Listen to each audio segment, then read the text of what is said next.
trillions will flow into cryptos like Stellar XLM, XRP. How am I deriving at this? And what's the biggest proponent?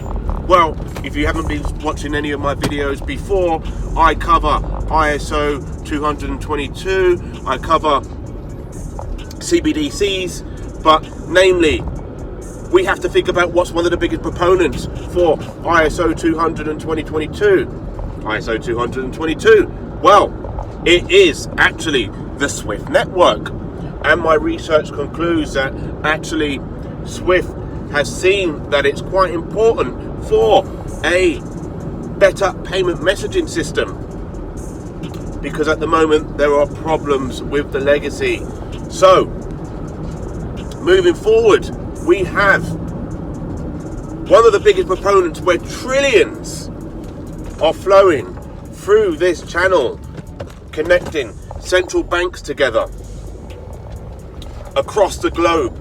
And not only is it going to be connecting central banks together, or not only does it connect central banks together, this new ISO20022 is connecting blockchains together, is going to be one of the biggest proponents for central bank interoperability with cryptos. Now, you've only got to see what CNBC are reporting to get a real taste of actually what the SWIFT network is. So, without further ado, CNBC. Society for Worldwide Interbank Financial Telecommunication, and it's been around for almost 5 decades. It's headquartered in Belgium and is controlled by the G10 central banks, as well as the European Central Bank. It was founded with 239 banks in 15 countries, and now connects more than 11,000 member banks in 200 plus countries and territories around the world. Trillions of dollars worth of currency is sent across borders every single day, and is largely thanks to SWIFT. A Ripple or Stellar XLM CBDC can bridge G10 currencies.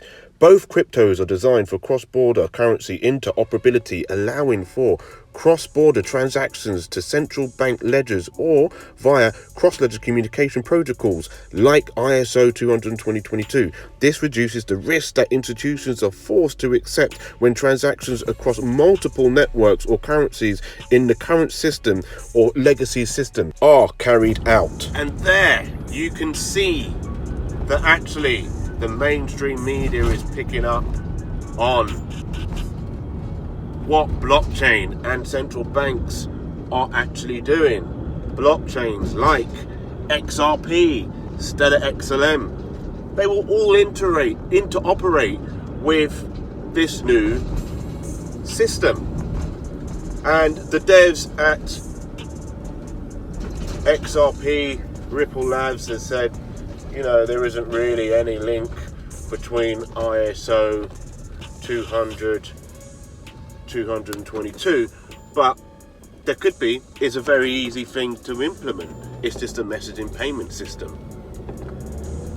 And you can also find that it will be simple and easy with XLM, and there are already things in the pipeline. And if you haven't seen my previous videos, I would urge that you check them out and see for yourself why I've derived at this conclusion, and how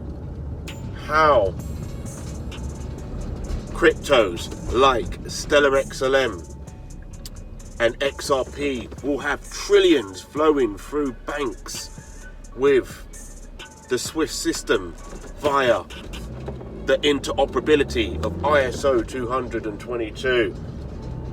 Now, if you haven't done so already, I believe it's really important for you to ensure that you get your cryptos off centralized exchanges and keep them on your cold storage wallets. If you don't have one, check out the link in the description below. Pick up a ledger, a Trezor, or both, and keep your assets on your own. Hold your own assets. Store your own assets on your own. That's what cryptos are good for. No one can take them away from you then. You don't own them if they're on a central exchange, a centralized exchange, centralized network. Keep them on your own. Now, without further ado, I'm Nathan, aka Nathan of Zion. Smash the Zion coin up there, like and subscribe, and I'll see you in the next one. Have a great day now.